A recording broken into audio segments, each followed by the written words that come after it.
అనాశ్రితః కర్మఫలం కార్యం కర్మ కరోతి యః సన్యాసీ చ యోగీ చ నిరగ్నిర్ నచ అక్రియః.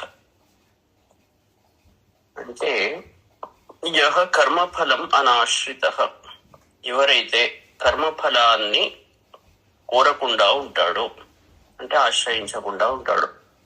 ఇప్పుడు ఇంతసేపు గంటసేపు పనిచేసాం, పూజ చేసాం, చేసి దీనివల్ల నాకేదో వస్తుంది అని కోరకుండా అది చేయడం కోసం, అది చెయ్యాలి అని ఒక బుద్ధితో ఇష్టంతో చేసినప్పుడు ఎవరైతే అట్లా చేస్తాడో యహ కర్మఫలము అనాశ్రిత, ఆశ్రయించకుండా ఉంటాడు, కేవలం లోక కళ్యాణార్థం చేస్తాడు. కార్యం కర్మ కరోతి, అంటే చేయదగ్గ కర్మ చేస్తాడు. ఇప్పుడు ఇంతసేపు చేసింది అది చేయదగ్గ కర్మ, దినచర్య, నిత్య కర్మ. అలా ఎవరైతే చేస్తారో సహ సన్యాసి, అలా చేసేవాడు సన్యాసి. అంటే చాలా మంచిగా ధరించిన వాడు, ఆ కర్మను మంచిగా చేసేవాడు, కర్మతత్వాన్ని పరిపూర్ణంగా తెలిసినవాడు, అతనే సన్యాసి, అతనే యోగి. ఇంతసేపు మనకు 2వ చాప్టర్లో ఏం చెప్పాడు? సాంఖ్యయోగం గురించి చెప్పాడు. ఆ సాంఖ్యయోగ పద్ధతిలో ఉన్న వాళ్ళే సన్యాసి అనుకుంటారు. అన్ని వదిలిపెట్టి కాషాయ వస్త్రాలు ధరించి, అది 4వ తురీయ ఆశ్రమం కాబట్టి అలా ఉంటేనే సన్యాసి అనే ఒక భావన ఉంటది లోకల్లో. తర్వాత 3వ చాప్టర్లో ఏం చెప్పాడు? కర్మయోగం గురించి చెప్పాడు. కర్మ ఫలాన్ని త్యాగం చేసి ఎవరైతే చేస్తారో అతను కర్మయోగి అని అన్నాడు. ఆ తర్వాత మళ్ళీ అర్జునునికి డౌట్ రాగానే రెండింటిని సమన్వయం చేసుకుంటూ ముందరికి వస్తున్నాడు. ఇక్కడ ఏం చెప్తున్నాడు అంటే మళ్ళీ దీన్ని ఏం చేస్తున్నాడు అంటే సమన్వయంలో మనిషి 2 చాప్టర్లు సపరేట్ చెప్తాం, ఫిజిక్స్ కెమిస్ట్రీ. ఫిజిక్స్ చెప్పాం, కెమిస్ట్రీ చెప్పాం. వాడు ఫిజిక్స్ వేరు అనుకుంటాడు, కెమిస్ట్రీ వేరు అనుకుంటాడు. తర్వాత ఏమవుతుంది? లేదు బాబు, ఫిజిక్స్ అయినా ఫిజిక్స్ నుంచి కెమిస్ట్రీ వస్తుంది, కెమిస్ట్రీ నుంచి ఫిజిక్స్ వస్తుంది అని మళ్ళీ దానికి సంబంధం చెప్తుంటాడు. ఆ తర్వాత ఇప్పుడు ఏం చెప్తున్నాడంటే కర్మఫలాన్ని ఎవరైతే ఆశ్రయించకుండా ఉంటాడో అతనే మళ్ళీ చేయదగ్గ కర్మ చేస్తాడు, తర్వాత కర్మఫలాన్ని ఆశించాడు, అతనే సన్యాసి, అతనే యోగి. అవి 2 సపరేట్ కాదు అని చెప్తున్నాడు అన్నట్టు ఇక్కడ.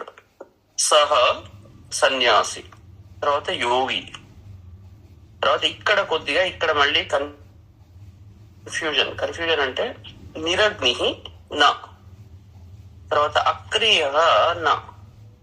అంటే మామూలుగా లోకంలో ఉన్న సంప్రదాయం ఏంటంటే ఎవరైతే సన్యాసియో అతను అగ్నిహోత్రాది కర్మలు చెయ్యడు అని కొన్ని స్మృతుల్లో చెప్పబడ్డది.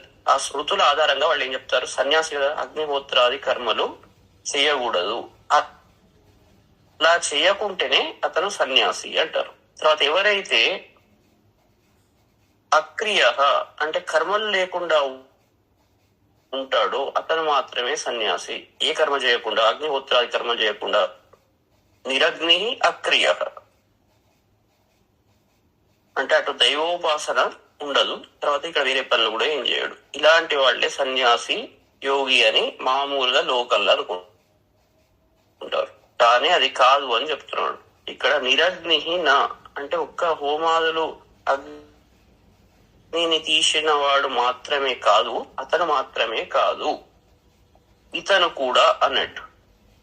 అంటే ఇక్కడ ఎట్లాంటి దాన్ని సమన్వయం చేస్తున్నాడంటే మామూలు సన్యాసులు ఏం చేస్తారు? వాళ్ళ రూల్స్, జనరల్ రూల్స్ ఏంటి అంటే వాళ్ళు అగ్నిహోత్రాది కర్మలు చేయరు. తర్వాత అక్రియ, ఇక వేరే పనులు ఏం పెట్టుకోరు.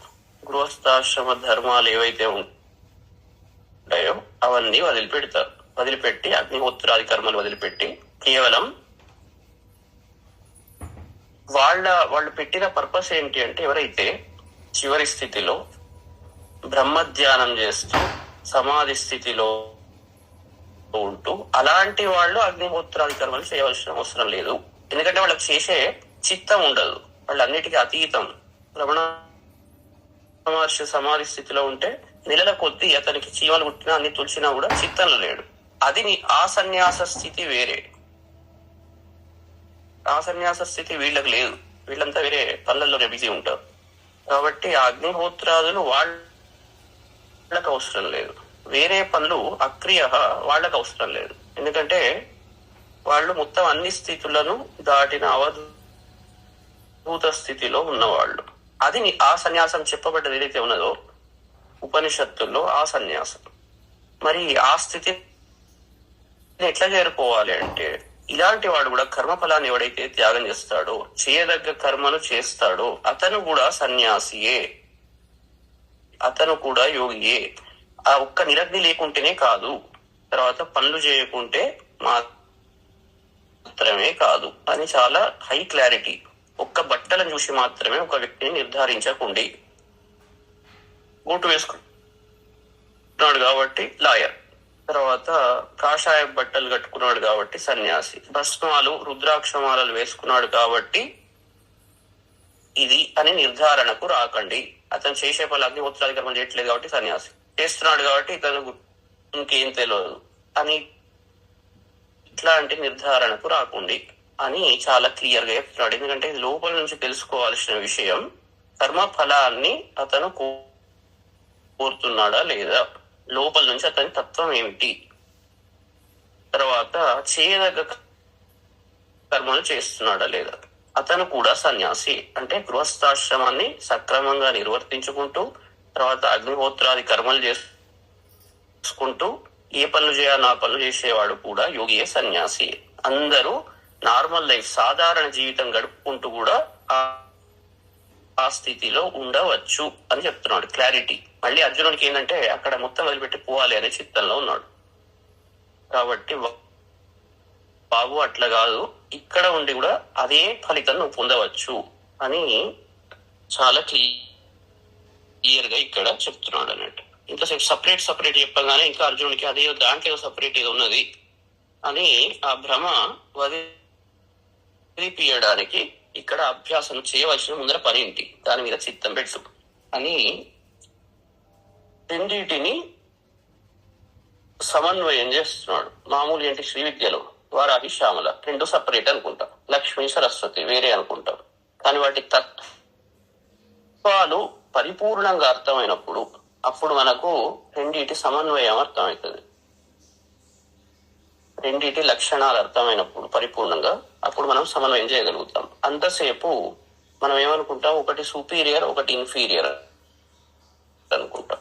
తర్వాత ఇప్పుడు మామూలుగా మనం ఇంతసేపు పూజా కార్యక్రమం జరిగింది, చదివే వాళ్ళు ఎంత ఇంపార్టెంటో వినేవాళ్ళు కూడా అంతే ఇంపార్టెంట్.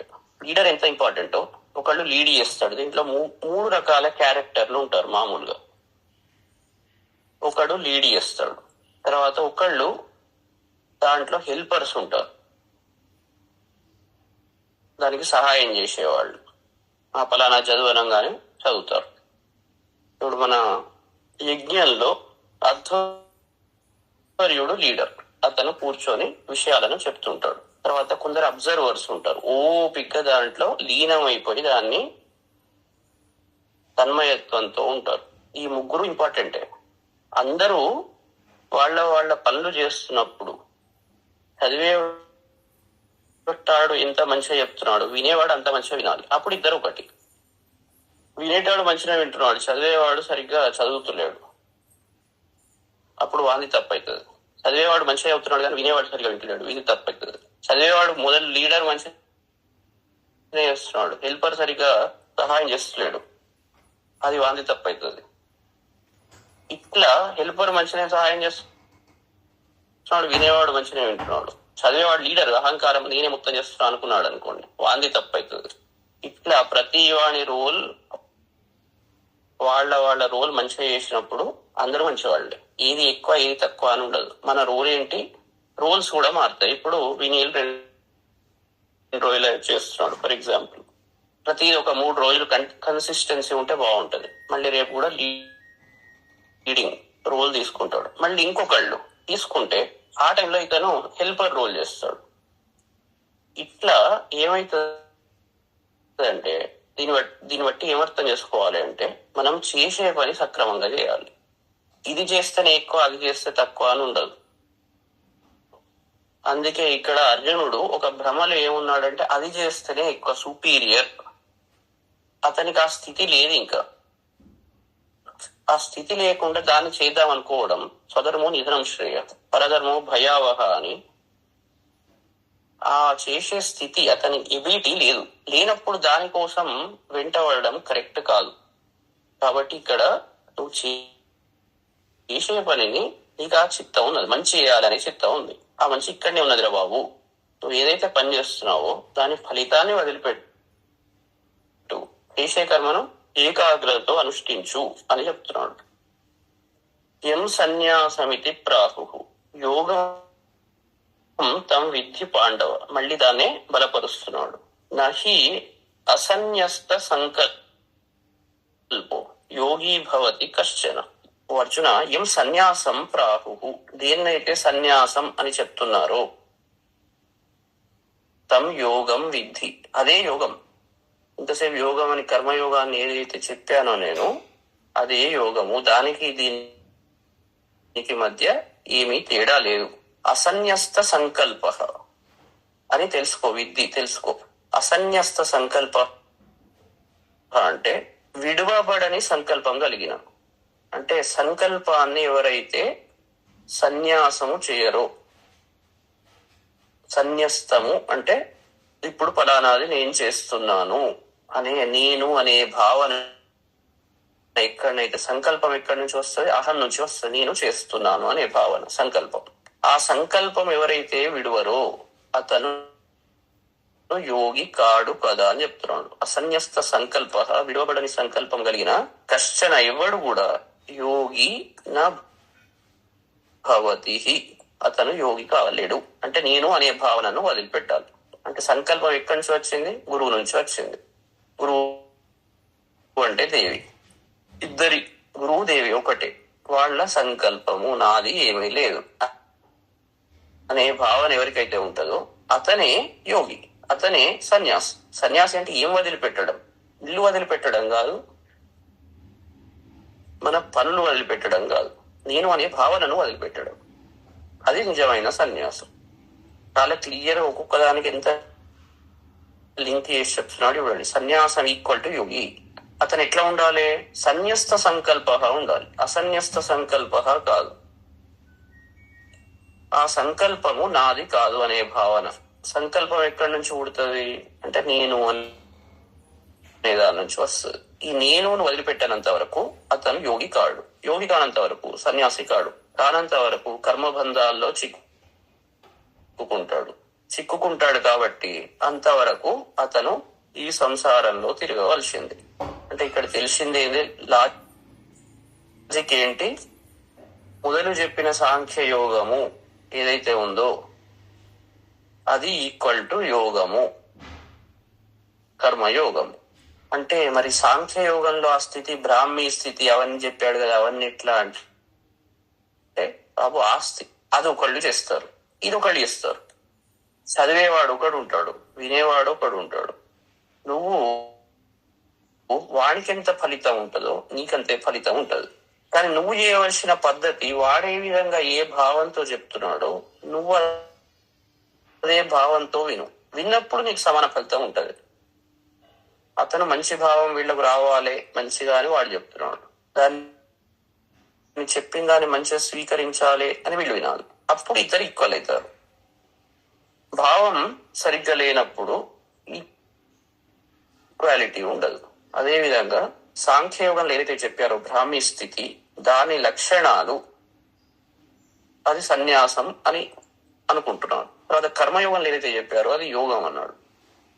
ఈ రెండిటి సమన్వయ స్థితి రెండు ఒకటే బాబు. రెండిట్లలో తేడా ఏమి లేదు. ఒకటి పైకి కనబడుతూ ఉంటది, ఒకటి లోపల ఉండే స్థితి. కాబట్టి ఎవరు కూడా సంకల్పం విడవకుండా యోగి కాలేడు. ఇప్పుడు నేను కూడా పని చేస్తున్నా, నీకు కూడా డ్రైవింగ్ పని చేస్తున్నా కదా. నేను కూడా ఇప్పుడు మరి ఎందుకు చేస్తున్నా, నేను చేస్తున్నా నేను అనుకుంటలేను కదా అని ఆ భావనను ఎక్స్ప్లెయిన్ చేస్తున్నాడు. నువ్వు ఇక్కడ ఇప్పుడు ప్రస్తుతం చేయవలసిన పని నీ స్వధర్మాన్ని ఆచరించు. ఇక్కడికి పోయి నేను ఏదో చేస్తా అంటే దీన్ని ఎస్కేపిజం అంటారు. ముందర చేసే పనిని వదిలిపెట్టి దాన్ని సరిగ్గా చేయలేకుండా వేరే పనిని ఇంకొక దాన్ని ఆచరించడం. తర్వాత ఏమంటున్నాడంటే అరురుక్షోర్ మునేర్ యోగం కర్మ కారణం ఉచ్యతే యోగారూఢస్య తస్సేవ క్షమ కారణం ఉచ్యతే. అంటే యోగం ఏదైతే ఉందో ఇక్కడ మరి ఆ డౌట్ కూడా వస్తుంది. మరి అక్కడ బ్రాహ్మీ స్థితి అని ఇంతసేపు బాగా చెప్పేవాళ్ళు, చాలా గొప్పది అది ఇది అని అన్నావు కాబట్టి మరి పరిస్థితి ఏంటి అని ఉంటది కదా ఆలోచన, పురుగు మెస్తుంటది. దానికి మళ్ళీ ఒక్కసారి చెప్తున్నాడు. యోగం అరురుక్షోహో మునే కర్మ కారణం ఉచ్యతే. అంటే ఏదైతే ఆ ధ్యాన యోగాన్ని అరురుక్షోహో అంటే ఎక్కదలుచుకున్నవాడు, ఆ స్థితికి చేరుకోవాలనుకునేవాడు. ఇప్పుడు నేను పిహెచ్డి చేయాలి, ఉన్నది 10వ క్లాసులో, అక్కడికి పోవాలి అంటే ఇప్పుడే పిహెచ్డి అక్కడికి పోవాలి అనండి 10వ క్లాస్ సరిగా ఫెయిల్ అవుతాం, ఇది సరిగా చదవం. స్థిరం నడక సాధించాలి. ఒక స్థిర బుద్ధితో నడక సాధించినప్పుడు అది యోగతత్వం. ఇక్కడ ఏం చెప్తున్నాడంటే యోగం ఏదైతే ఉందో ఆ ధ్యాన స్థితిని, ఇంతకుముందు చెప్పిన బ్రాహ్మీ స్థితిని అందుకోవడానికి అరురుక్షోహ ఎక్కదలుచుకున్నవాడు, అంటే బాగా ఎక్కాలనే ఇచ్ఛ ఉన్నవాడు. ఎవరికైతే ఆ ఇచ్ఛ ఉందో అలాంటి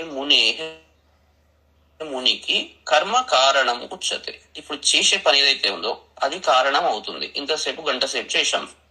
ఈ చేసిన పని మనకు దాని వల్ల విషయాలు అర్థమైతే ఏకాగ్రత కుదురుతుంది, మనసులోని ముళ్ళు విచ్చుకుంటుంటాయి ఒక్కొక్కటి.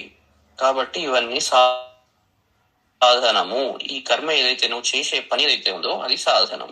యోగారూఢస్య తస్యైవ శమః కారణం ఉచ్యతే. తర్వాత ఎవరైతే ఆ స్థితిని అధిరోహించారు, యోగారూఢుడు అంటే ఆ స్థితిని మీదకి ఎక్కాడు అతను.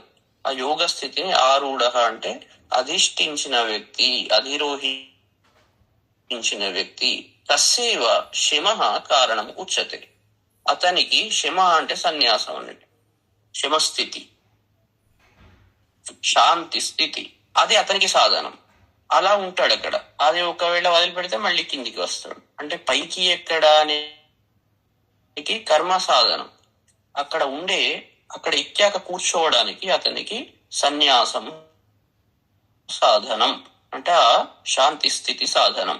కాబట్టి ఈ రెండు ఒకటే బాబు. ఒకడు ఎక్కేందుకు ప్రయత్నిస్తుంటాడు, వాడికి కర్మ కావాలి, అది యోగ పద్ధతిలో చేయాలి. అంటే అన్ని ఫలాపేక్ష లేకుండా చేయవలసిన పని చేసుకుంటూ పోతే పైకి ఎక్కుతాడు. పైకి ఎక్కాక అక్కడ కూర్చొని ఉండడానికి యోగక్షేమం, కూర్చొని ఉండడానికి అతనికి శమః అంటే ఇంద్రియాలను క్షమించుకొని శాంత స్థితిలో ఉండడం. ఈ రెండు అక్కడ ఉంటే అది కారణం, ఎక్కడానికి ఇది కారణం. కాబట్టి ఈ రెండు ఒకటనే చెప్తున్నా. అంటే రెండు సాధనాలే. ఈ రెండు స్థితిలు అంటే ప్రయాణం చేసే వ్యక్తి, తర్వాత అక్కడ చేరుకున్న వ్యక్తి, ఈ ఇద్దరు ఒకటే స్థితిలో ఉండగలగాలి. అదే మంచి పద్ధతి. నేను పిహెచ్డి వస్తేనే శాంతిగా ఉంటా అనుకుంటే ఇది కరెక్ట్ అప్రోచ్ కాదు. ఇప్పటి నుంచి కాలేజీలో జాయిన్ అయినప్పటి నుంచి బయటికి వచ్చే వరకు ఒకే తత్వంలో ఏకాగ్ర స్థితిలోనే ఉండాలి. నేను మొత్తం అయిపోయినాక ఏకాగ్ర స్థితికి వస్తా అంటే ఎట్లా ఉంటది? అంటే ఏదైతే తత్వము ఇప్పుడు ఉందో చివరి వరకు అది కంటిన్యూ కావాలి. ఈ క్షణం నుండి అదే నడుస్తూ ఉండాలి. నాకు ఎప్పుడు ఏదో వస్తే నాకు శాంతి వస్తుంది అనుకోవడం పెద్ద మూర్ఖత్వం. అందుకే రెండింటిని సమన్వయం చేస్తున్నాడు. చాలా సైకాలజీ.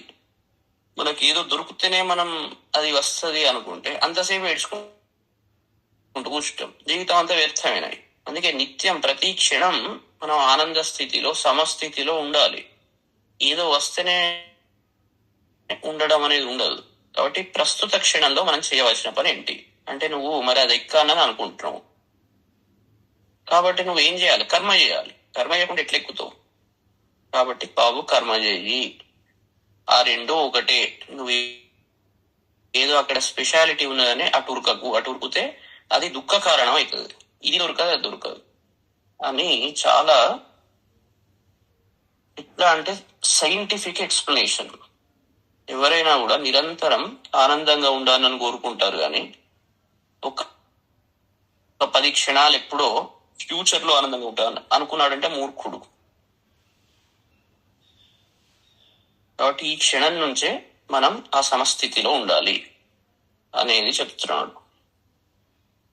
యదాహి నేంద్రియార్థేషు నా కర్మ స్వనుషజ్జతే సర్వసంకల్ప సన్యాసి యోగారూఢస్తదోచ్యతే.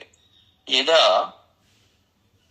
ఎప్పుడు సర్వసంకల్ప సన్యాసి అంటే అన్ని సంకల్పాలను వదిలిపెట్టినవాడు, ఇంద్రియార్థేషు నా అనుషజ్జతే అన్ని సంకల్పాలను వదిలిపెట్టిన వ్యక్తి ఇంద్రియాల విషయంలో నా అనుషజ్జతే అంటే ఆసక్తుడు కాడో, కర్మసు నా అంటే కర్మల యందు అతను ఆసక్తి ఉండదు, తదా యోగారూఢ ఉచ్యతే. యోగారూఢ స్థితి ఏంటి అంటే అన్ని సంకల్పాలు వదిలిపెట్టిన వాడు, పరిపూర్ణత్వంతో ఉన్నవాడు. ఇంద్రియార్థేషు ఇంద్రియాల విషయంలో ఎప్పుడు అతనికి ఆసక్తి ఉండదు. ఫలానా పని ఇంద్రియాలను పోషించుడు అంటే వాటిని సంతృప్తి పెట్టడానికి, అంటే ఏది ముందరికి వస్తే తింటాడు. నాకు ఫలానా అదే కావాలి అని ఉండదు, లేదా ఇది ఈ రకంగానే ఉండాలి అని ఉండదు. కాబట్టి అలాంటి స్థితికి చేరుకున్న వ్యక్తి ఏ కర్మలు తను చెయ్యడు అంటే దాని మీద కావలసింది అదే వస్తుంది, ఆటోమేటిక్ గా వస్తుంటాయి అవి. రమణ మహర్షి తపస్సు చేసుకుంటూ పోతుంటే ఆటోమేటిక్ గా వాళ్ళు వచ్చి ఎవరో పెట్టారు, అది జరుగుతుంది. ప్రకృతి తన పనిచేస్తుంది. అతను పూర్తి అలాంటి స్థితికి పోయినప్పుడు అతను యోగారూఢుడు అంటారు. యోగ స్థితిని అధిరోహించిన వాడు. అలాంటి స్థితి రావాలంటే ఫస్ట్ ముందర మనకు అన్ని ఇంద్రియాలు యాక్టివేట్ అయ్యే ఉండే. ఒక్క నిమిషంలో బంద్ చేయాలంటే స్విచ్ బంద్ చేసినట్టు కాదు కదా. కాబట్టి ఈ స్థితిలో మనిషి ఏం చేయాలి అంటే, ఏం చెప్పాడు ఇంతకుముందు, అలా ఆ స్థితికి పోవాలి. అది ఫైనల్ కల్మినేషన్. ఆ స్థితిని తెలుసుకోవాలి. మరి తెలుసుకోవాలంటే ఇట్లా అంటే వాడిని కర్మ కారణం ఉచ్యతే. పని చేసుకుంటూ పోవలసిందే. అక్కడికి పోయిన వ్యక్తి కూడా, మరి కృష్ణుడు పోలేదా, పోయినా కూడా ఎందుకు ఆ పని చేస్తున్నాడు అంటే, ఎవరైతే ఉత్తముడు లోకంలో చేస్తారో వాడినే జనాలు అనుసరిస్తారు. కాబట్టి తను ఆ స్థితికి చేరుకున్నా మళ్ళీ అందరి కోసం అతను కూడా ఇదే పద్ధతిలో తను ఏదైతే ప్రపోజ్ చేశాడో అలాని అపేక్షించకుండా, సంకల్పం నేను చేస్తున్నా అని అనుకోకుండా అతను కర్మ చేస్తాడు. ఎందుకంటే ఈ మిగిలిన వాళ్ళు కూడా అదే పద్ధతిని ఫాలో అయి అక్కడికి పోతారు. అందుకే వీళ్ళకి ఆదర్శంగా ఉండాలని వాళ్ళు అవే పనులు చేస్తూ ఉంటారు. కాబట్టి ఆ యోగారూఢ స్థితి ఏందో చెప్తున్నాడు అన్నట్టు. చెప్పి దానికి మళ్ళీ ఇంతకుముందు దాంట్లో ఏం చెప్పాడు, దానికి కావాల్సింది ఏంటి, కర్మ చేయాల్సిందే. కానీ అది ఎట్లా చేయాలి అని మళ్ళీ ఇంతకుముందు ఎక్స్ప్లెయిన్ చేశాడు. తర్వాత ఉద్ధరేత్, అందుకే 2 రకాల స్థితి ఉంటది రోజు. ఒకటేమో రోజు పనులు చేసుకోవడం, ప్రవృత్తి మార్గం ఎట్లా చేయాలి, ఇప్పుడు చెప్పిన కర్మయోగ పద్ధతిలో చేయాలి. ఫలాలను అపేక్షించకుండా, తర్వాత నేను చేస్తున్నాను అనే భావన లేకుండా సర్వం గురువుకు సమర్పణ చేసి అతను పని చేస్తాడు. అది ప్రవృత్తి మార్గం అంటారు. ఇక పనులన్నీ అయిపోయినాక కూర్చొని ఇప్పుడు చేయాల్సింది ఏం లేదు. ఇప్పుడు నివృత్తి మార్గం, మళ్ళీ సర్వసమర్పణ చేసి ఇంద్రియాలను ఫోకస్ చేసి వాటిని వదిలిపెట్టి ఏకాగ్రతతో జపం చేసుకుంటాడు. నివృత్తి మార్గం అది యోగారూఢ స్థితికి పోవడానికి అది హెల్ప్ చేస్తుంది దానికి. ఇది మనిషి చేయవలసిన డ్యూటీ రోజు. ప్రవృత్తి మార్గం, నివృత్తి మార్గం రెండు ఇంపార్టెంటే. అవి చేయకుండా ఎవడు కూడా బతకలేడు. కాబట్టి జనక మహారాజు వాళ్ళు ఏ మార్గం అయితే చూపెట్టారో అదే మార్గాన్ని కృష్ణుడు మొత్తం భగవద్గీతలో ప్రపోజ్ చేస్తున్నాడు. ఏంటంటే రెండూ చేయాలి, రెండూ ఇంపార్టెంటే. శివశక్తుల్లాగా శ్రీ విద్యలు ఎట్లనైతే శివశక్తులు ఎట్లా ఉంటాయో రెండింటి మధ్య తేడా ఏం లేదు. అది చేయాలి, ఇది చేయాలి, రెండూ అవసరం. ఇక్కడే చేయాలి ఏంటి అనేది వివేకం ఉంటది.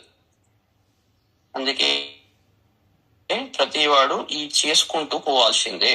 ఈ కర్మ చేయకుంటే పైకి ఎక్కలేము అని చెప్తున్నాడు. తర్వాత ఉద్ధరే ఆత్మనాత్మానం ఆత్మనం అవసాధయేత్ ఆత్మైవ హ్యాత్మనో బంధు ఆత్మ రిపురాత్మన. ఇది కూడా చాలా అద్భుతం. మనం ఎప్పుడు ఎవరి వల్లనో ఏదో అయింది అని ఇంకోటి మీద నిందలు వేస్తాం. నేను మాత్రం చుక్కం బంగారం, అందరు మాత్రం తప్పులే అని అందరి మీద మనం మామూలుగా నిందలు వేస్తూ ఉంటుంటాం. ఏం చెప్తున్నాడంటే ఆత్మనా ఉద్ధరేత్, తనను తన చేతనే ఉద్ధరించుకోవాలి. ఎవరైనా వాళ్ళది వాళ్ళే ఉద్ధరించుకోవాలి. ఎవరి కోసం మనం ఏ పని చేయం, మన కోసమే మనం చేస్తాం ఒరిజినల్ గా. అట్లనే చేసుకోవాలి. ఎందుకంటే మన ఉద్ధరణకు మనమే కారణం. ఎవరికి హెల్ప్ తీసుకోవాలి, ఎట్లా చేసుకోవాలి, ఏంటి అని దానికి మనమే కారణం. ఆత్మానం న అవసాదయేత్ అంటే తన స్థితిని క్షీణింపజేసుకోకూడదు. ఇదేంటంటే మనది మనం ద్రోహం చేసుకోకూడదు, మన తత్వం నుంచి మనం పడిపోకూడదు. ఆత్మ ఏవ ఆత్మనః బంధుహి అంటే నాకు నేనే బంధువును. అంటే ఇక్కడ రెండు చెప్తున్నాడు. ఆత్మ ఏవ ఆత్మనః బంధుహి ఆత్మ ఏవ ఆత్మనః రిపుః. మనకు మనమే బంధువు, మనకు మనమే శత్రువు. ఇంకోడెవడో శత్రువు కాదు, ఇంకోడెవరో బంధువు కాదు. మనం ఏంటి అంటే ఆ స్థితికి పోవడానికి, మనను ఉద్ధరించుకోవడానికి, ఆనంద స్థితిలోకి చేరుకోవడానికి మనమే కష్టపడి చేయాలి. సహాయం ఎక్కడ తీసుకోవాలి, ఏమేం చేయాలి, ఎట్లా నేర్చుకోవాలి, అన్ని మనది మనమే, మనకు మనమే కారణం. తర్వాత నాశనం కావడానికి కూడా మనమే కారణం. అది చేస్తే నాకేమొస్తుంది, వాళ్ళ దగ్గరికి పోయి నేను ఎందుకు అది చేయాలి, అరే వాళ్ళ దగ్గర అది ఉన్నప్పుడు తీసుకోవాలి అని అది నీకే సహాయం చేస్తుంది, వాడికి వచ్చేది ఉన్నది అని అహంకారంతో ఈ అహంకారం ఏం చేస్తుందంటే వాడిని నాశనం చేస్తుంది. ఎవరిని చేయదు. అహంకారం మనం ఏమనుకుంటామంటే నేను గ్రేట్ అనుకొని ఏదైతే కావాలో అది తీసుకోం. ఇది ఎవరికి నష్టం, వానికి ఏం నష్టం లేదు, వీనికి నష్టం. ఈ అహంకారం ఎవరిని పతనం చేస్తున్నది అంటే ఎవరికి శత్రువు అంటే నాకు తానే శత్రువు. ఇంకోళ్ళకి ఏం కాదు, వాడు బాగానే ఉంటాడు. కాబట్టి మనను ఉద్ధరించుకోవాలంటే మనమే ఉద్ధరించుకోవాలి. మనకు బంధువు ఎవరు, నిజమైన బంధువు అంటే మనమే బంధువు. మనకు నిజమైన శత్రువు ఎవరంటే మనమే శత్రువు. బంధువు మనమే, శత్రువు మనమే. అంటే మనం చేయవలసిన పనులు సరిగ్గా చేసినప్పుడు అప్పుడు మనది మనం ఉద్ధరించుకుంటున్నట్టు. ఒకవేళ చేయవలసిన పనులు సరిగ్గా చేయకుంటే మనది మనం క్షీణింపజేసుకుంటున్నట్టు. కాబట్టి ఇంకొకళ్ళను నిందించి లాభం లేదు. మనం సరిగ్గా చేసుకోవడం మన చేతుల్లోనే ఉంది అనేది దీంట్లో చెప్తున్నాను. కాబట్టి లోకం వల్ల ఎవరి వల్లనో నష్టం కలుగుతున్నది అని ఎప్పుడు అనుకోవద్దు. అన్నిటికి కారణం మనమే. బంధురాత్మాత్మనస్తస్య ఈనాత్మైవ ఆత్మనాజిత అనాత్మనస్తు శత్రుత్వే వర్తేతాత్మైవ శత్రువత్. ఇంకా దానికి మళ్ళీ ఎక్స్టెన్షన్ డీటెయిల్స్ చెప్తున్నాడు. ఏన ఆత్మన ఆత్మాజిత ఎవరి చేతనైతే ఆత్మ చేత ఆత్మ జయింపబడుతుందో అంటే తనను తను జయించుకుంటాడు. అంటే అర్థం ఏంటి అంటే ఈ ఇంద్రియాలు ఏవైతే ఉన్నాయో ఆ ఇంద్రియాలు జయింపబడతావు. ఇంద్రియాలు ఇవేవైతే ఉంటాయో అవే కంట్రోల్డ్ గా ఉన్నప్పుడు అవి మనకు మిత్రులు, బంధువు అవుతాయి. అవి కంట్రోల్డ్ లేనప్పుడు శత్రువులు అవుతాయి. చాలా సింపుల్. అవి కంట్రోల్ తప్పినాయంటే అవే మనకు శత్రువులు, అంతఃశత్రువులు. అవి మనది మనం కంట్రోల్ పెట్టుకున్నప్పుడు అవే బంధువు అయి మిత్రునిలాగా పనిచేస్తాయి. కాబట్టి ఎవరి చేత జయింపబడతాయో ఇవి, అప్పుడు ఆత్మనః ఆత్మా బంధు. అప్పుడు మాత్రం ఆత్మకు ఆత్మ బంధువు అన్నట్టు. అంటే తనకు తను బంధువు స్థితిలో ఉన్నట్టు. లేదా ఆత్మన తస్య ఆత్మనః అనాత్మనః తు, ఒకవేళ జయింపబడని స్థితి ఉంటే అప్పుడు ఆత్మ ఇవ శత్రువత్ శత్రుత్వే వర్తేత. తనకు తనే శత్రువులాగా పనిచేస్తుంది. మనస్సే మనకు రివర్స్ పనిచేస్తుంది. తర్వాత మన బుద్ధి సరిగా పనిచేయకుండా, బుద్ధి పనిచేయాలి, హెల్ప్ చేయాలి. మనకు హెల్ప్ చేయకుండా విపరీతమైన భాష్యాలు మనకు చెప్పి ఏం చేస్తుంది అంటే మనను పతన స్థాయికి పట్టుకపోతుంది. ఆ ఆలోచన లోపల తిరిగేటివి ఏవైతే ఉంటాయి చిత్తంలో సరిగ్గా రాకుంటే వాడు పతనం అవుతాడు. ఏదైతే చూడాల్సిందో చూడకుంటే పతనం అవుతాడు. దాన్ని సరిగ్గా ప్రాసెస్ చేయకుంటే బుద్ధి. ఇట్లా మనకు శత్రువు ఎవరైతే ఉన్నారు అంటే, ఎవరు ఉంటారు అంటే మనమే మనకు శత్రువు. ప్రపంచం అంతా ఒకటే డీటైల్స్. ఎవరికైనా కొత్త ఏముండదు. గురువు అందరికీ సమానమే, అందరికి అదే చెప్తాడు. ఆ చెప్తున్న దాన్ని ఇలా తీసుకుంటారు. ఏందో చెప్తున్నాడు సోది అని ఒకడు అనుకోవచ్చు. ఒకడు దాన్ని పాజిటివ్ గా తీసుకొని దాంట్లో ఉన్న విషయాలను అర్థం చేసుకొని ఉద్ధరించుకోవచ్చు. ఇక్కడ ఉద్ధరించుకునేది ఎవరు అంటే గురువు కాదు, ఒరిజినల్గా మీకు మీరే. ఆ మీకు మీరే స్థితి ఏ గురువు. ఇది కరెక్ట్ గా అర్థం చేసుకుంటే ఈ చాలా కాన్సెప్ట్స్ కొద్దిగా డీపే, కానీ లాస్ట్ పాయింట్ ఏంటి అంటే హై లెవెల్లో చెప్పాలంటే గురువు అంటే మీ ప్రతిబింబం. ఎందుకంటే ఉన్నది ఉన్నట్టు చెప్తాడు, మీకు నచ్చింది చెప్పాడు. ఇది బాగా అర్థం చేసుకోవాలి. మీకు నచ్చింది చెప్పాలి అంటే గురువు కాదు. గురువు దేవికి నచ్చినట్టు చెప్తాడు. అంటే దివ్యతత్వానికి సంబంధించిన విషయాలను మాత్రమే చెప్తాడు. మీకు నచ్చినట్టు చెప్పాడంటే అతను మీలో ఉన్న నెగిటివిటీని తీసేయలేడు. అతను గురువు గారు ధైర్యం లేదన్నట్టు. కాబట్టి మీలో ఉన్న ఏదైతే ఉంటుందో నేను అనే భావనను తీసేయాలి. అది చాలా కరడు గట్టిన తీవ్రవాదిలాగా ఉంటది. అదంతా ఈజీగా పోయేది కాదు.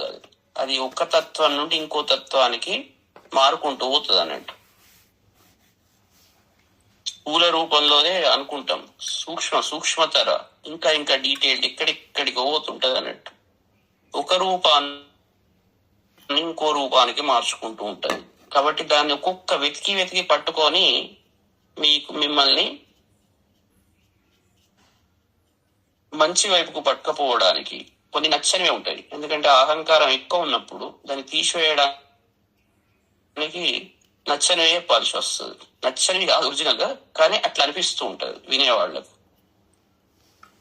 కాబట్టి అప్పుడు శత్రువు ఎవరైతున్నారు అంటే మీ ఆత్మ, మీకు మీరే శత్రువు అవుతున్నారు. ఎందుకంటే లోపల ఉన్న పరమార్థ తత్వంలో చెప్పే గురువు ఆ మాటలు మీకు సరిగ్గా ఎక్కుతులేవంటే అర్థం ఏంటి అంటే మన మనస్సు మననే మోసం చేస్తున్నారు అన్నట్టు. నష్టం ఎవరికి అంటే మనకి.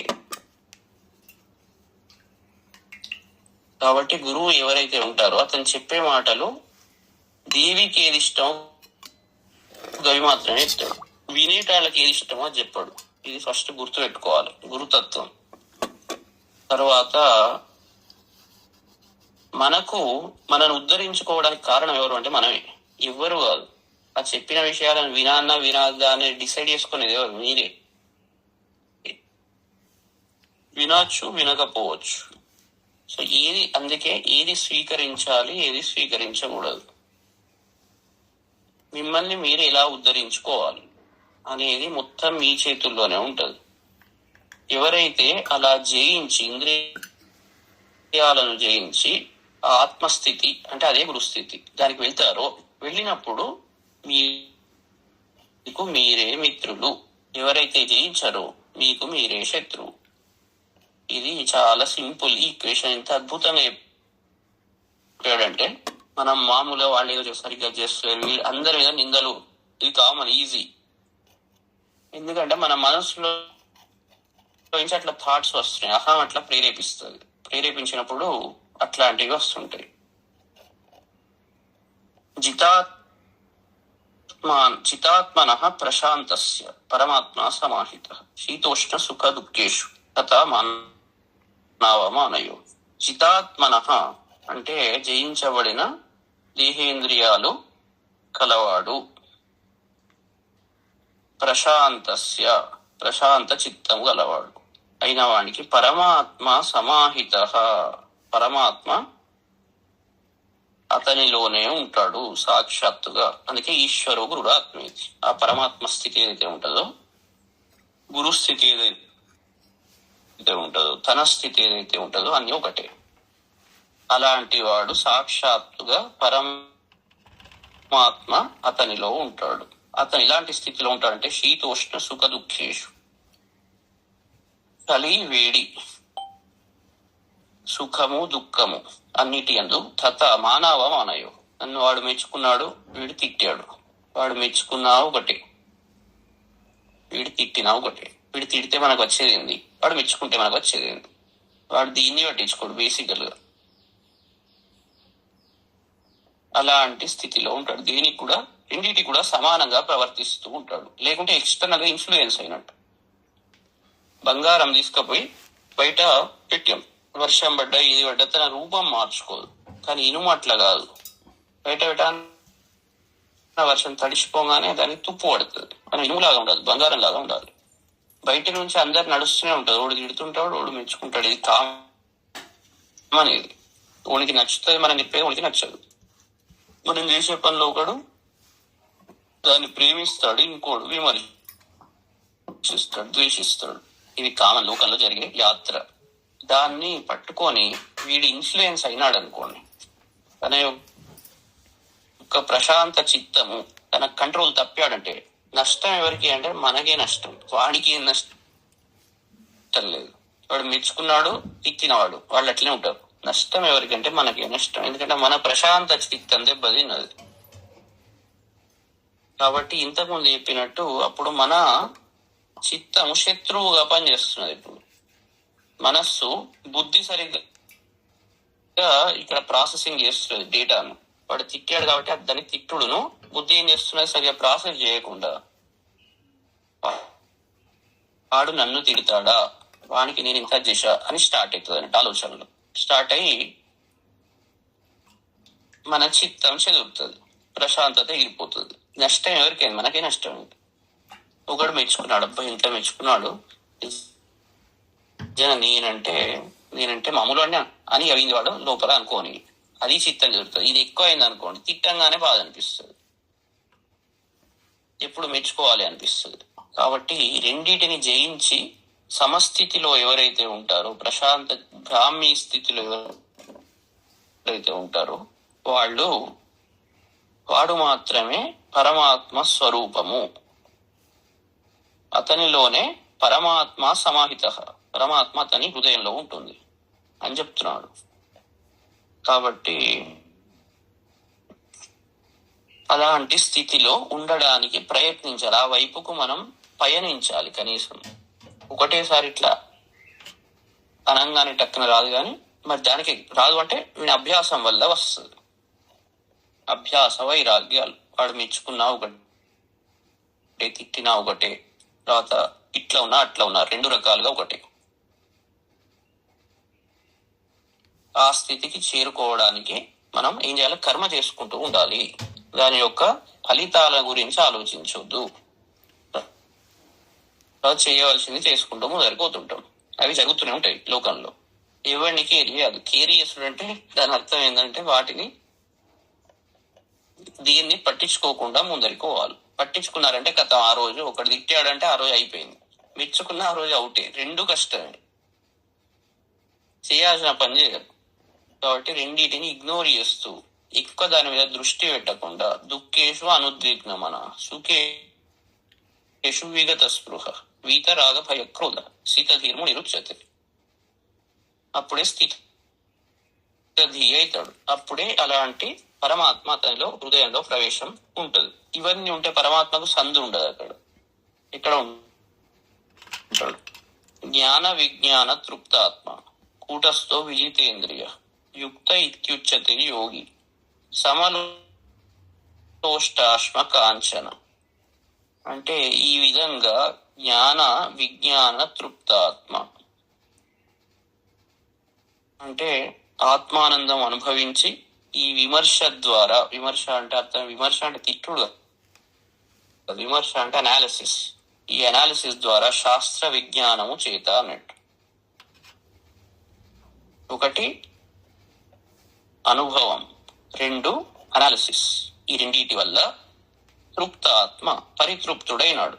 అనుభవం వచ్చింది, అనాలిసిస్ చేసి దాని వల్ల తెలుసుకున్నాడు. ఇది విషయం, ఇంతకుమించి ఏం లేదు. రెండింటితో తృప్తి పొందాడు. ఇంకా అటు ఇటు చెంచలం లేదు. అటు అనుభవము వచ్చింది, ఇటు అనాలిసిస్ ప్రాపర్ గా ఉన్నది. ఉన్నప్పుడు అలాంటి వ్యక్తి కూటస్థ స్థిరంగా ఉంటాడు. అనుభవం వచ్చింది, అనాలిసిస్ వచ్చింది. అనాలిసిస్ లేకుండా ఒక్క అనుభవం వస్తే మళ్ళీ ఇటు రాగానే బుద్ధి అటు ఇటు ఊగుతుంటది. అట్లా కూడా కరెక్ట్ కాదు. ఒక్క ఇదే ఉండి అనుభవం లేకుంటే కూడా ఇది కరెక్టా కాదా అని అనుమానం వస్తుంటది. కాబట్టి రెండు, జ్ఞానంతో విజ్ఞానంతో ఎవరి మనస్సు తృప్తి పడుతుందో ఆ వ్యక్తి చాలా స్థిరంగా ఉంటాడు. కూటస్థ విజితేంద్రియ, అతను ఇంద్రియాలు జయించి ఉంటాడు. అది న్యాచురల్. సమలోష్టాత్మ కాంచన, వానికి మట్టి బిడ్డ బంగారం రెండు ఒకటే. ఇక్కడ ఏదో వచ్చింది ₹1,00,00,000 అనగానే పైకి ఎగిరాడు.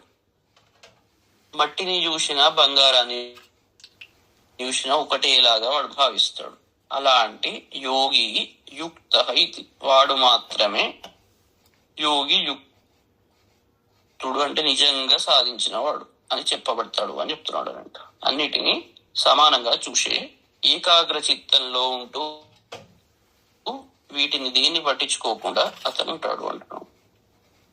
సుహృన్ మిత్రార్యుదాసీనం మధ్యస్థ ద్వేష బంధుషు సాధుష్వపి చ పాపేషు సమబుద్ధిర్విశిష్యతే. అంటే వానికి సుహృత్ అంటే తన మిత్రులు, శత్రువులు, ఉదాసీనులు, ఇట్లా అనేక రకాల మనుషులు ఉంటారు. ఒకళ్ళు మిత్రులు, ఒక్కొక్కసారి మిత్రులు శత్రువులు అవుతారు. ఒకళ్ళు శత్రువు, నేను హాని చేయాలని కొందరు ఉంటారు. ఉదాసీనులు, వాడు అటు మిత్రుడు కాదు ఇటు శత్రువు కాదు, ఉదాసీనుడు, ఇది పట్టించుకోకుండా ఉండేవాడు. కొందరు మధ్యస్థులు, అంటే కొద్దిసేపు మిత్రత్వం చేస్తారు, కొద్దిసేపు శత్రుత్వం చేస్తారు. తర్వాత ద్వేషులు, ఇక వీడు ఎప్పుడు ద్వేషించుకుంటే ఉంటాడు. ఒకడు హామ్ చేసి ఫిజికల్ గా హార్మ్ చేసి ఎందుకుంటాడు. ఒకడు ప్రేమించుకుంటుంటాడు, ఒకడు ద్వేషించుకుంటుంటాడు. ఒకళ్ళు బంధువులు, చుట్టాలు, ఒకళ్ళు సాధువులు, ఇట్లా ఒకళ్ళు పాపాత్ములు, ఒకళ్ళు పుణ్యాత్ములు, ఇట్లా అందరు ఉంటారు.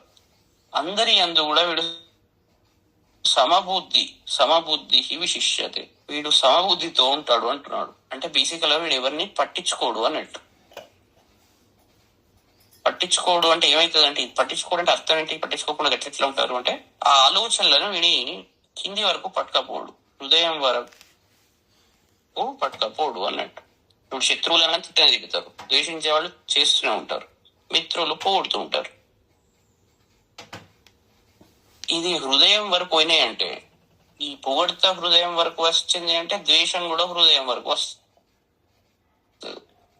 కాబట్టి అందుకే శివుడు మొత్తం విషయాన్ని గొంతులోనే పెట్టుకుంటాడు, హృదయం కిందికి దించాడు. దాని అర్థం అదే, హృదయానికి దిగిందంటే ఎమోషన్ మొదలవుతుంది, అది ఏదైనా. కాబట్టి యోగ స్థితిలో ఉన్నవాడు దేని దించదు, కిందికి దించాడంటే వాడు ఇంపాక్ట్ మొదలవుతుంది. దాంతో రెండు మొదలవుతుంది. కాబట్టి సమస్థితిలో జ్ఞానస్థితిలో ఉన్నవాడు దీన్ని కూడా కింది వరకు కొనియవద్దు. ఇదంతా అభ్యాసం ద్వారా, కర్మ చేయడం ద్వారా, ఇంతకుముందు చెప్పినట్టు మళ్ళీ అన్ని వెనుకపోవాలి. కర్మకు వదిలిపెట్టొద్దు. అవన్నీ చేసుకుంటూ ఏకాగ్రతతో చేసుకుంటూ చేయంగా ఒక్కొక్క లెవెల్స్ దాటి ఒక్కొక్క లేయర్ అంతా క్లియర్ అయ్యి ఆ స్థితి వస్తుంది. ఆ స్థితిలో ఉంటాడు అతను అని చెప్తున్నాడు. అంటే అన్ని లేయర్స్ చూసి దీనివల్ల ఏది నష్టం అవుతుందో, ఎక్కువ బాగా ఎగ్జైట్ అయిన వాడు అంతే అదే లెవెల్లో కింద పడతాడు. ఎక్స్ట్రీమ్స్ అన్నట్టు, 2 ఎక్స్ట్రీమ్స్. ఏదైనా కొత్తది వచ్చిందంటే బాగా ఎక్కువ ఓవర్ సంతోషం చేసుకొని పార్టీలు చేస్తున్నారంటే వాడు నష్టమైనప్పుడు కూడా అదే బాధ ఉంటుంది వాడికి. కాబట్టి వీడు యోగి ఆ 2 ఎక్స్ట్రీమ్స్ ను పట్టించుకోకుండా తనలో ఉన్న ఆనందం, బ్రహ్మానందాన్ని రుచి చూస్తూ దాంట్లోనే నిమగ్నమై ఉంటాడు. అది ఈ ఇప్పుడు బిల్డింగ్ దొరికింది, ఇల్లు కొనంగానే గృహప్రవేశం, కొత్త ఇల్లు వచ్చింది. ఇంతసేపు ఆ సంతోషం ఉంటుందంటే లోపల అడుగు పెట్టే వరకు మళ్ళీ అన్ని పనులే ఉంటాయి. కాబట్టి ఏదో అది దొరికితే సంతోషం వస్తుంది అనుకోవడం కేవలం భ్రమ. అంతసేపు ఏడాది మొత్తం కష్టపడ్డ పెట్టి మళ్ళీ లోన్లు స్టార్ట్, ఆ లోన్ కట్టాలి. అయ్యో ఇంత పైసలన్నీ పోతున్నాయి, ఒక్కటి మిగులుతులేదు. నువ్వు ఎందుకు పైసలు లేనప్పుడు అది ఎందుకు నువ్వు ఇట్లా ఉంటాయి అన్నట్టు. అంటే మన ఆలోచనలన్నీ ఇక్కడికి తిరుగుతుంటది అంత. అసలు లోపల ఉన్న ఆనందాన్ని పక్కకు పెట్టి ఈ అర్థం పర్థం లేని దాని మీద వాడు విచారిస్తూ ఉంటాడు. అంటే ఏం చేయకూడదు అంటే అన్ని చేయండి కానీ ఎవరు విచారించకుండా అనుభవం అంటాడు. ఎంత ఉంటుందో అంత చేయాలి. కానీ దాన్ని అదే విచారిస్తూ కూర్చోకుండా ఏదైతే సాధించానో దాని మీద దృష్టి పెట్టుండే జీవితం అంతా వీటి మీదనే దృష్టి పెడితే అప్పుడు ఏమవుతుందంటే అమూల్యమైన కాలం ఒక్కసారి వెళ్ళిపోయిందంటే మళ్ళీ రాదు. తర్వాత ఇక్కడ మన కాలాన్ని సద్వినియోగం చేసుకోకుంటే మనం తర్వాత ఏం పరిస్థితి వస్తుందో ఎవరు చెప్పలేరు. ఇది కూడా ఒక కాలం కూడా ఒక ధనం మన ముందర ఉన్నా అది పోతున్నా కొద్దీ పోతూనే ఉంటుంది, అయిపోతుంది. దాన్ని వ్యర్థం చేయకుండా ఏదైతే చేయాలో దాని మీద దృష్టి పెట్టాలి. సాధ్యమైనంత మంచిగా ఖర్చు చేయాలి. కాలాన్ని మంచిగా ఖర్చు చేయకుంటే ఏమవుతుంది, కాలం అంతా అయిపోతుంది. అప్పుడు ఏడుస్తే ఉన్నది. అందుకే ఉన్నప్పటి నుంచి ప్రస్తుత పరిస్థితి నుంచి ప్రతి క్షణం సాధ్యమైనంత అటువైపు పోవడానికి ప్రయత్నం చేయాలి. కాలాన్ని మంచిగా ఖర్చు పెట్టుకోవాలి. అప్పుడు ఈ స్థితి వస్తుంది. రానంత వరకు ఇదే ట్రాప్ లో ఉంటారు. ఇప్పుడు విషయమే దీంట్లో ఉన్నది ఏముంటది అంటే విషయం ఉంటుంది. అమృతం కావాలని ఎవరికైనా ఉంటది, కానీ అది ఇలా తీసుకోవాలి అనే చింత ఉండదు. గురువు ఏం చేస్తాడు, అమృతాన్ని ఇస్తాడు. అది అర్థం చేసుకోలేడు. జ్ఞానామృతం, జ్ఞానం అనేది ఒక అమృతం లాంటిది. ఈ అన్ని ఆస్తుల కన్నా భూమండలం రాసిచ్చినా ఏముంటది, మళ్ళీ భూమండలాన్ని పట్టుకపోలేరు మీరు. ఎట్లా ఎవడు కూడా భూమండలాన్ని మొత్తం రాసించాడు ఓడు. ఆ ఆస్తి మీరు ఎట్లా పైకి పోయినాక పట్టుకపోలేరు, శరీరం వదిలిపెట్టాక. కానీ జ్ఞానామృతం అట్లా కాదు, అది ఎప్పుడు మీ వెంట ఉంటది. ఇది అబ్సల్యూట్ ఫ్యాక్ట్స్. దీంట్లో ఖండించడానికి ఏది లేదు. మనం ఏంటంటే స్వీకరించాలి, మనది మనం ఉద్ధరించుకోవాలి. మనది మనం బంధువులం కావాలి. శత్రువులమ్మ సూసైడల్. శత్రువు అంటే మనది మనం చంపుకుండా అన్నట్టు, సూసైడల్. అట్లా ఉండవద్దు. కాబట్టి ఈ అమృతాన్ని స్వీకరించి ఇది చాలా పెద్ద ఆస్తి. ఈ కాలాన్ని సద్వినియోగం చేసుకొని ఆ అమృత తత్వాన్ని పొందాలి. కాబట్టి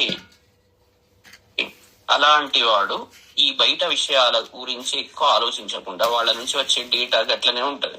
ఎందుకంటే అజ్ఞానుల నుంచి వచ్చే తత్వం ఎట్లా ఉంటది గట్లనే ఉంటది. వాడు తిడుతుంటాడు, వాడు ఏదో చేస్తుంటాడు.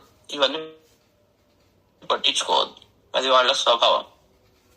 మన పని ఏంటి, మన ఫోకస్ ఏంటి, మనం ఏ స్థితిలో ఉండాలి, నిరంతరం ఆ స్థితిలో ఉండే ప్రయత్నం చేయాలి. కానీ ఇవి పట్టించుకుంటూ కూర్చుంటే వాడు ముందరికి ఇవ్వలేడు. ఇప్పుడు పైకి పోయేటాన్ని ఎవడైనా ఏడ్చుకుంటే ఉంటాడు. అది స్వభావం. మంచి వాళ్ళు సపోర్ట్ చేస్తారు.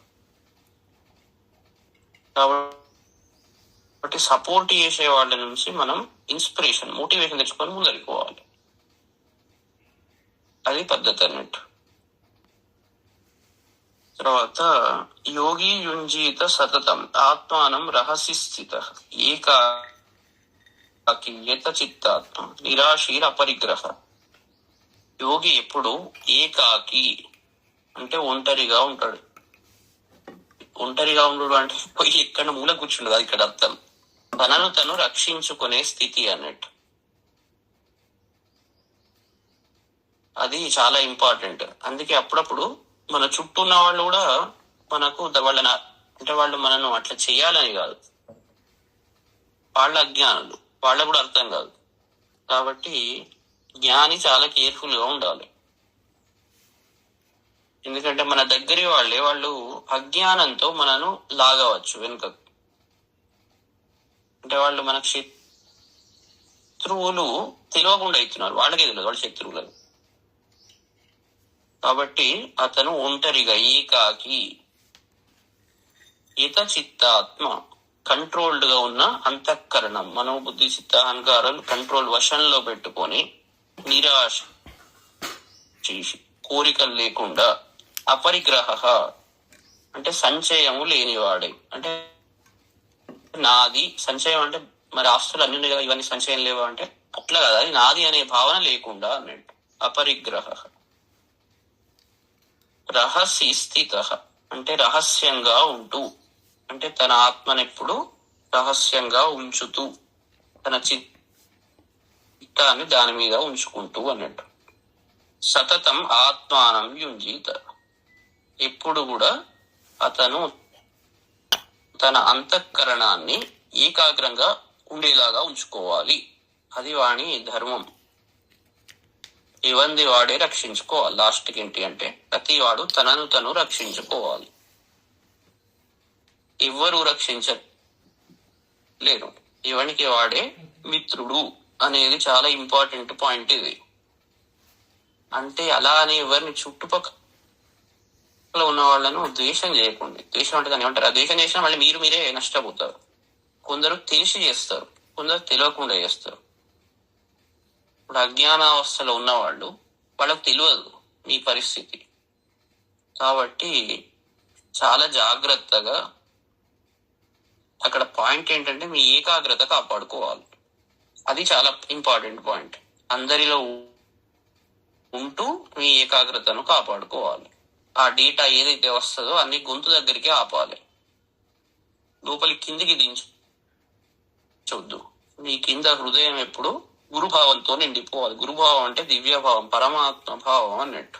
దాని మీద ఎప్పుడైతే పెట్టుకుంటారో మనసు లగ్నం అవుతుందో అప్పుడు ఈ మిగిలినవన్నీ దాంట్లో ఎంటర్ కావు. అది మొత్తం పరమాత్మ భావంతో నిండి ఉంటది. నిండి ఉన్నప్పుడు వేరేవి ఆ ప్లేస్ కు ఎంటర్ కావు. గురువు ఎప్పుడు హృదయంలో ఉండాలి. ఉన్నప్పుడు వేరేది ఎంటర్ కావడానికి ఛాన్స్ సందు ఉండదు. అలాంటి వాడు మాత్రమే కరెక్ట్ గా ఉంటాడు. వేరే ఎంటర్ అవుతున్నాయంటే వాడికి అది లేదన్నట్టు. చాలా సింపుల్ లాజిక్ ఇక్కడ. ఉన్నది అంటే ఉన్నది అయితే అది వేరేది ఎట్లా వస్తున్నది అంటే లేదన్నట్టు. వేరే దానికి స్థానం ఉన్నది అన్నట్టు. లేదు అంటే లేదు కాదు, అది అంతే, అది రూలే అంత. ఇది నిండితే ఇంకొకటి కుండ నీళ్లతో ఒకదాంతో నిండితే వేరే దానికి ప్రవేశం ఉండదు అక్కడ. సో వేరేది ప్రవేశిస్తున్నాయంటే అది లేదన్నట్టు, ఒరిజినల్ గా ఉండాల్సింది. కాబట్టి ఏది ఉంచుకోవాలనో అదే ఉంచుకోవాలి హృదయంలో. అన్వాంటెడ్ మెటీరియల్ పెట్టుకుంటే, దాన్ని చెత్త వేసుకుంటే ఎవరికి నష్టం అంటే మనకే నష్టం, ఎవరికి నష్టం లేదు. కాబట్టి చాలా జాగ్రత్తగా మన హృదయాన్ని అట్లా రక్షించుకోవాలి. రక్షించుకున్నప్పుడు వాడు అంతఃకరణ చతుష్టయాన్ని ఏకాగ్రతతో ఉండేలాగా ఉంచుకుంటాడు, తన వశంలో తను ఉంటాడు. లేకుంటే వేరే భావనలతో వచ్చి ఏమవుతాడంటే శాంత చిత్తాన్ని కోల్పోతాడు. కోల్పోతే మనమేమనుకుంటాం, ఏదో ఎవరికో నేను ఏదో చేశా, వాడు అట్లా చేస్తున్నాడు, ఎవడు ఏం చేస్తాడు, మనది మనమే చేసుకుంటున్నాం, ఎవడు ఏం చేయడు. వాళ్ళు అట్లా అంటున్నారు కదా అంటే నేను అట్లా నువ్వు తీసుకుంటావు, నువ్వు అట్లా తీసుకోక అసలు. ఆ స్థితి ఎట్లా ఉంటది అంటే ఒకడు లేస్తే ఇంకోడు లేస్తాడు ఆటోమేటిక్ గా, ఇట్లా జరుగుతుంటది. నువ్వు కామ్గా ఉండి అది ఉన్నాక వేరే వాళ్ళు కూడా అట్లనే దిగి వస్తారు. అవసరం అయితే ఇంకా అయినా చేస్తే కంట్రోల్ చేయాల్సి వస్తుంది అప్పుడు, కానీ ఏకాగ్ర చిత్తంతో కంట్రోల్ చేయాలి. కంట్రోల్ చేయలేకుంటే పోయి దూరం కూర్చో, కొద్దిసేపు నిద్ర పోయిరా, సినిమా చూడు, బయట తిరిగిరా, ఇట్లా ఎన్నో టెక్నిక్స్ ఉంటాయి. కానీ శాంత చిత్తాన్ని మాత్రం చస్తే వదిలిపెట్టాలి. వదిలిపెడితే నష్టం ఎవరికంటే మనకే. ఇది చాలా ఇంపార్టెంట్. ఎవరికో నష్టం కాదు, మనది మనమే చేసుకుంటున్నట్టు. ఇది మన మూర్ఖత్వం మాత్రమే. మనం మూర్ఖులు ఎందుకుంటాం, ఉండమని మనం అనుకుంటాం కదా, మంచిగా ఉండాలి కదా, మనం ఉండాలి కాబట్టి అట్లనే చేసుకునే ప్రయత్నం చేయాలి. అభ్యాసం చేస్తుంటే ఆ స్కిల్ వస్తుంది. ఏదైనా మొదలు పెడితే కొన్ని రోజులకు ఆ స్కిల్ వస్తుంది. అసలే మొదలు పెట్టకుంటే నడుచుడే జరగదు. కాబట్టి ఆ దారిలో మనం పయనించాలి.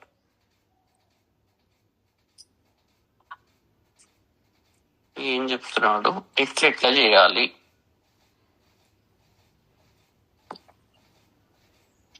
ఏమైపోయింది. అయితే ఇది గుర్తుపెట్టుకోండి, ఈ ఫస్ట్ పాయింట్. రేపు కూడా ఈ పూజా కార్యక్రమంలో కూడా అదే యాక్టివిటీస్ ను అవలంబించాలి. వినేవాళ్ళు మంచి ఏకాగ్రతతో వినాలి. తర్వాత ఒక లీడర్ ఉంటాడు, మొత్తం బాధ్యత ఆయనదే, ఎవరిని అడగద్దు అక్కడ, మొత్తం కంట్రోల్ ఆయనదే.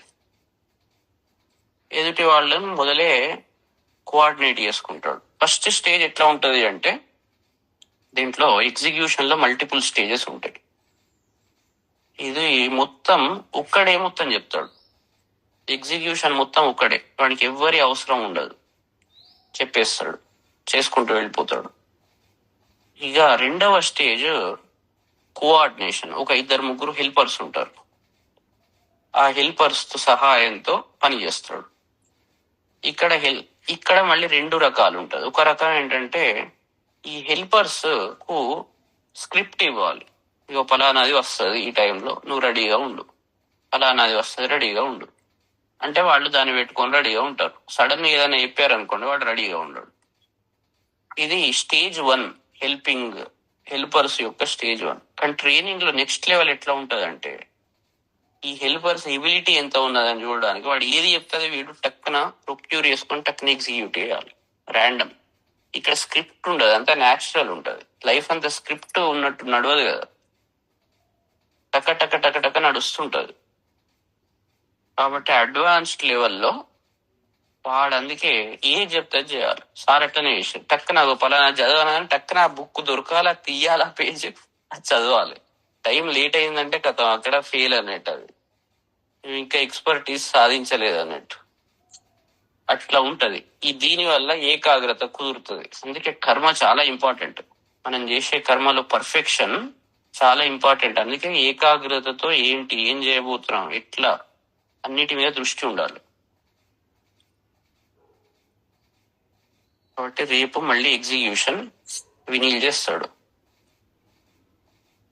సో హెల్పర్స్ తీసుకునే వాళ్ళు ఫస్ట్ లెవెల్, అడ్వాన్స్డ్ లెవెల్, ఏ లెవెల్ అయినా మధ్య లెవెల్ అన్ని చూసుకోవాలి. ఫస్ట్ ఏంటి అంటే ప్రారంభంలో చెప్పి పెట్టాలి. ఎందుకంటే వాళ్ళ దగ్గర కూడా మెటీరియల్ ఉండదు, అది వెతికే వరకు టైం అవుతుంది. ఒకళ్ళకి నోటికి ఉంటుంది, ఒకళ్ళకి నోటికి ఉండదు. తర్వాత మొదలే చెప్తే ప్రిపేర్ అవుతారు. ఎన్నో ఉంటాయి ఇవన్నీ కథలు, ఉదానికి లింకులు. ఇవన్నీ చేసినప్పుడు వినేవాడు కూడా మంచి ఏకాగ్రతతో వినాలి. అప్పుడు అద్భుతంగా కర్మకాండ కూడా చాలా అద్భుతంగా ఉంటది. ఓకే, మళ్ళీ రేపు కలుద్దాం. శుభం.